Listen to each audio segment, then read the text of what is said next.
शांति। आज बाबा की 11 तारीख की वाणी है। बाबा बोले, मीठे बच्चे, ये तुम्हारा अंतिम जन्म है, इसलिए विकारों का संन्यास करो। इस अंतिम जन्म में रावण की जंजीरों से अपने को छुड़ाओ। प्रश्न है, बाप का सहारा किन बच्चों को मिलता है? बाप किन बच्चों से सदा राजी रहता है? उत्तर है, बाप का सहारा उन्हें मिलता है जो सच्ची दिल वाले हैं। कहा जाता है, सच्ची दिल पर साहेब राजी। जो बाप के हर डायरेक्शन को अमल में लाते हैं, बाबा उनसे राजी रहता है। बाप का डायरेक्शन है, याद में रहे, पवित्र बन, फिर सर्विस करो। किसको रास्ता बताओ, शूद्रों के संग से अपनी संभाल करो। कर्मेंद्रियों से कभी बुरा काम नहीं करना।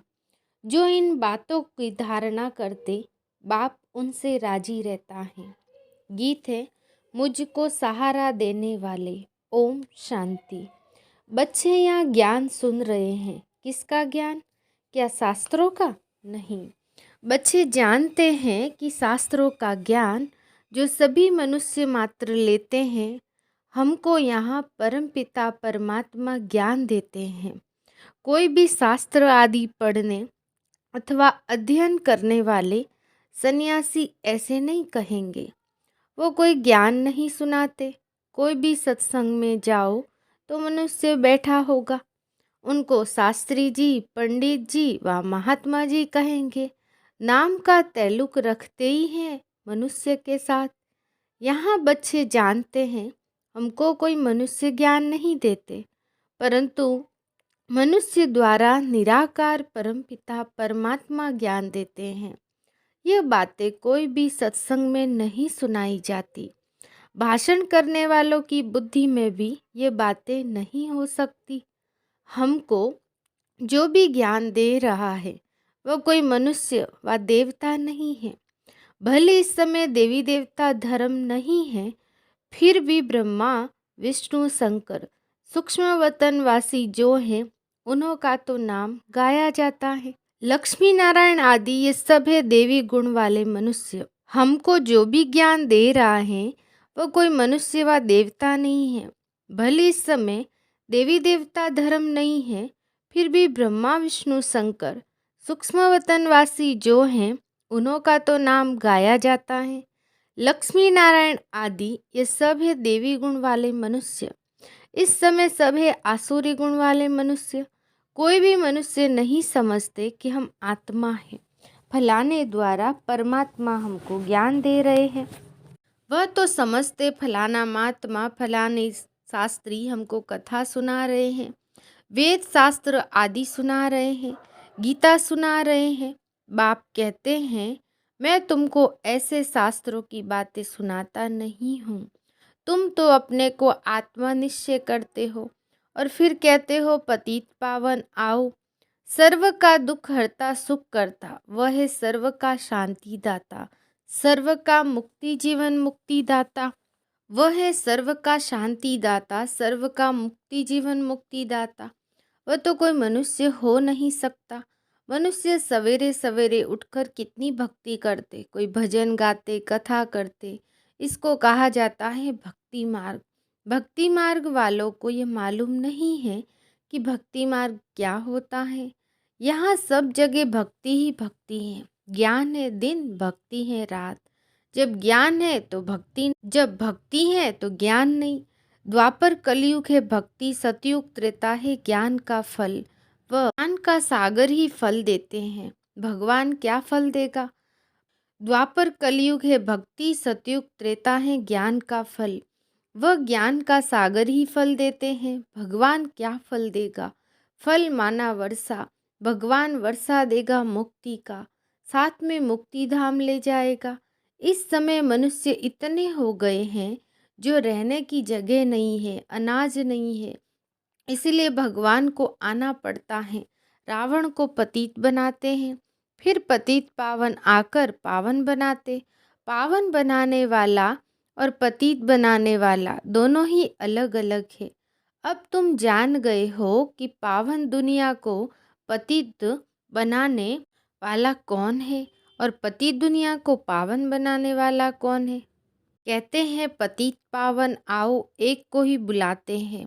सर्व का पालन करता एक है, सतयुग में कोई विकारी हो नहीं सकता। पतित अर्थात जो विकार में जाते हैं। सन्यासी विकार में नहीं जाते, इसलिए उनको पतित नहीं कहेंगे। कहा जाता है पवित्र आत्मा 5 विकार का सन्यास किया हुआ है। नंबर 1 विकार है काम। क्रोध तो सन्यासियों में भी है। स्त्री को छोड़ते हैं, समझते हैं उनके संग में मनुष्य निर्विकारी रह नहीं सकते। शादी का मतलब ही यह है। सतयुग में यह कायदा नहीं। बाप समझाते हैं बच्चे वहाँ पतित कोई होता ही नहीं। देवताओं की महिमा है सर्वगुण संपन्न संपूर्ण निर्विकारी। रावण राज्य शुरू होता ही है द्वापर युग से। बाप खुद कहते हैं काम को जीतो, तुम मुझे याद करो और पवित्र दुनिया को याद करो तो तुम पतित नहीं बनेंगे। मैं पावन दुनिया स्थापन करने आया हूँ। और दूसरी बात, एक बाप के बच्चे ब्राह्मण ब्राह्मणियाँ तुम आपस में भाई बहन ठहरे। यह बात जब तक अच्छी तरह किसी की बुद्धि में नहीं बैठेगी तब तक विकारों से छूट नहीं सकते। जब तक ब्रह्मा की संतान न बने तब तक पावन बनना बड़ा मुश्किल है, मदद नहीं मिलेगी। अच्छा, ब्रह्मा की बात छोड़ो, तुम कहते हो हम भगवान के बच्चे हैं, साकार में कहते हो इस हिसाब से भाई बहन हो गए, फिर विकार में जा न सके। यह तो सब कहेंगे हम ईश्वर की संतान हैं और बाप कहते बच्चे मैं आ गया हूँ। अब जो मेरे आकर बनते हैं वो आपस में भाई बहन हो गए। ब्रह्मा द्वारा भाई बहन की रचना होती है तो फिर विकार में जा न सके। बाप कहते हैं यह तुम्हारा अंतिम जन्म है। एक जन्म के लिए तो इस विकार का त्याग करो। सन्यासी लोग छोड़ते हैं जंगल में जाने के लिए, तुम छोड़ते हो पवित्र दुनिया में जाने के लिए। सन्यासियों को कोई टेम्पटेशन नहीं है। गृहस्थी लोग उनको बहुत मान देते हैं, परंतु वह कोई मंदिरों में पूजने लायक नहीं बनते। मंदिर में पूजने लायक है देवताएं, क्योंकि उन्हों की आत्मा और शरीर दोनों पवित्र होते हैं। यहाँ हमको पवित्र शरीर मिल न सके। यह तो तमो प्रधान पतित शरीर है। 5 तत्व भी पतित है। वहाँ आत्मा भी पवित्र रहती है तो 5 तत्व भी सतो प्रधान पवित्र रहते हैं। अभी आत्मा भी तमो प्रधान तो तत्व भी तमो प्रधान है। इसीलिए बाढ़ तूफान आदि कितने होते रहते हैं। किसको दुख देना ये तमो गुण है। सतयुग में तत्व भी किसको दुख नहीं देते। इस समय मनुष्य की बुद्धि भी तमो प्रधान है।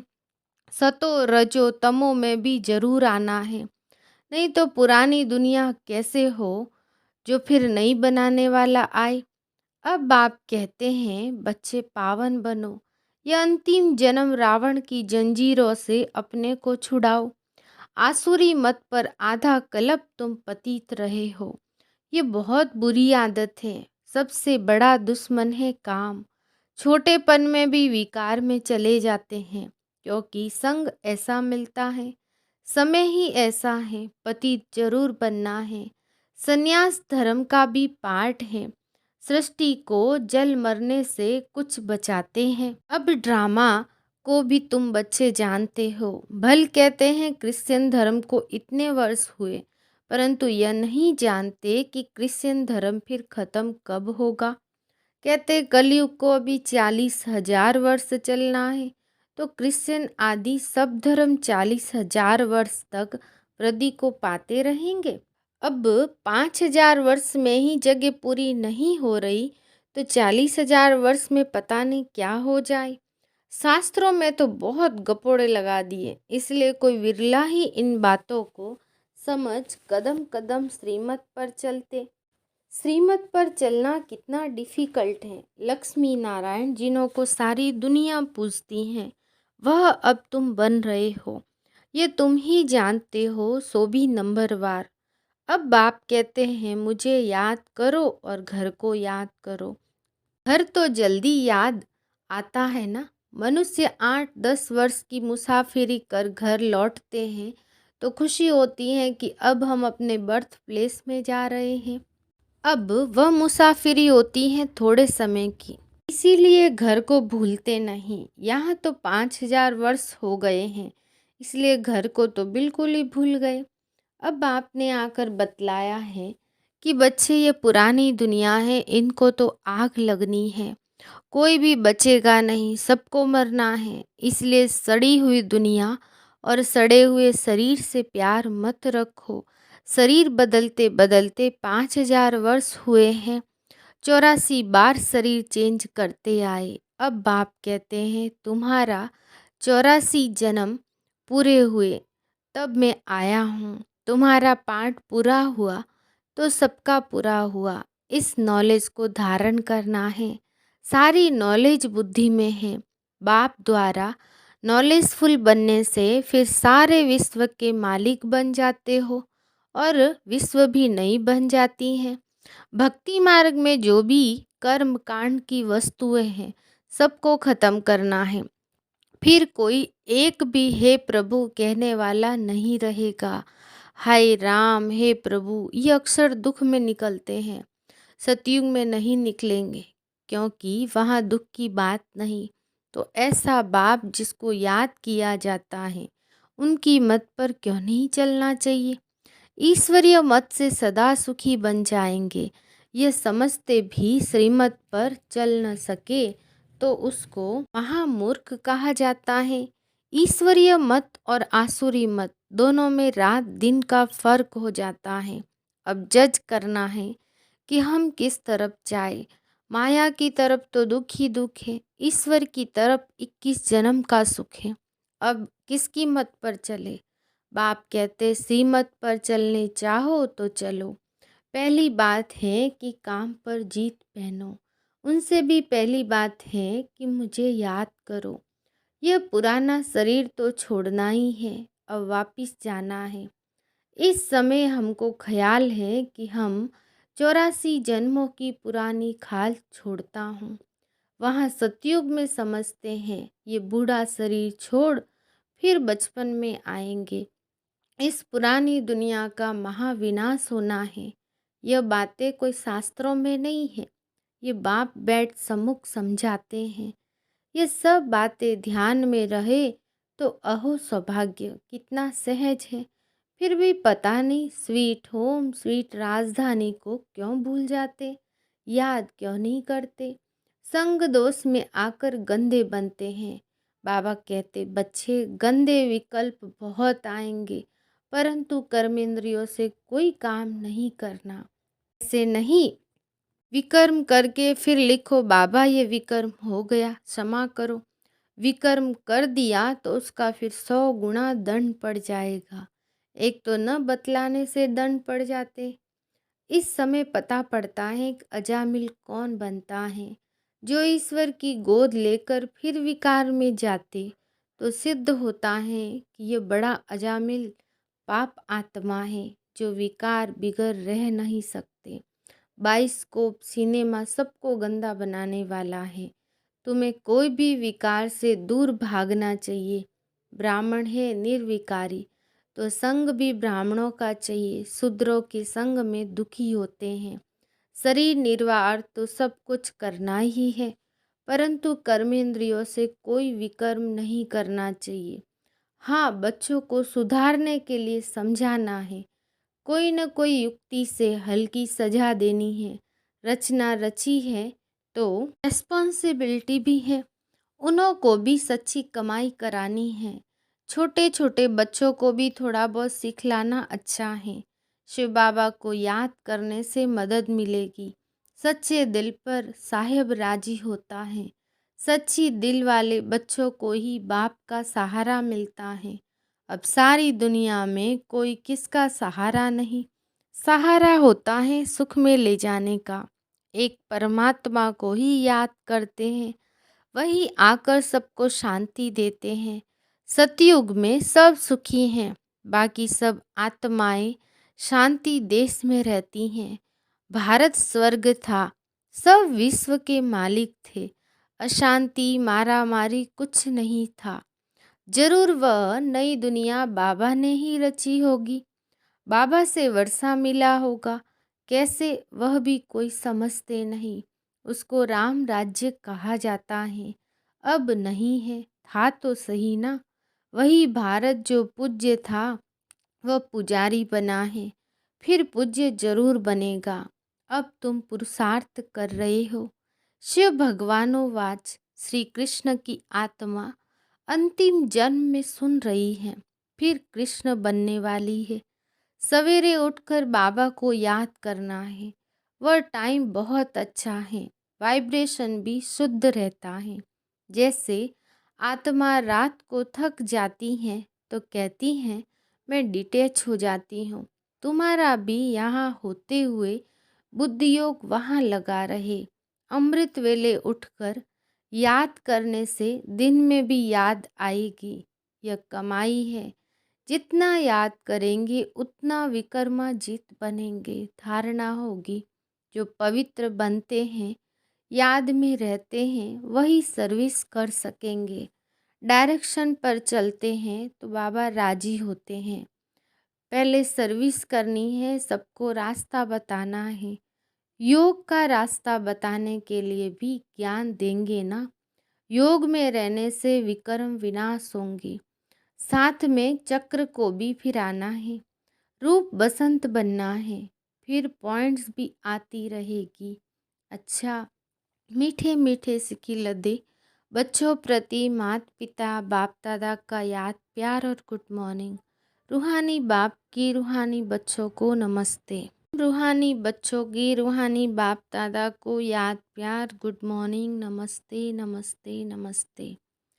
मुरली का सार है, इस सड़ी हुई दुनिया और सड़े हुए शरीर से ममत्व निकाल एक बाप को और घर को याद करना है। शूद्रों के संग से अपनी संभाल करनी है। दूसरा पॉइंट, विक्रमाजीत बनने के लिए अमृत वेले उठ याद में बैठना है। इस शरीर से डिटैच होने का अभ्यास करना है। आज का वरदान, पुराने संसार और संस्कारों की आकर्षण से जीते जी मरने वाले यथार्थ मरजीवा भव। विस्तार है, यथार्थ जीते जी मरना अर्थात सदा के लिए पुराने संसार व पुराने संस्कारों से संकल्प और स्वप्न में भी मरना। मरना माना परिवर्तन होना। उन्हें कोई भी आकर्षण अपनी ओर आकर्षित कर नहीं सकती। वह कभी नहीं कह सकते कि क्या करे, चाहते नहीं थे लेकिन हो गया। कई बच्चे जीते जी मरकर फिर जिंदा हो जाते हैं। रावण का एक सिर खत्म करते तो दूसरा आ जाता, लेकिन फाउंडेशन कोई खत्म कर दो तो रूप बदल करके मायावार नहीं करेगी। आज का स्लोगन है, सबसे लकी वो हैं जो याद और सेवा में सदा बिजी रहते हैं। अच्छा, ओम शांति।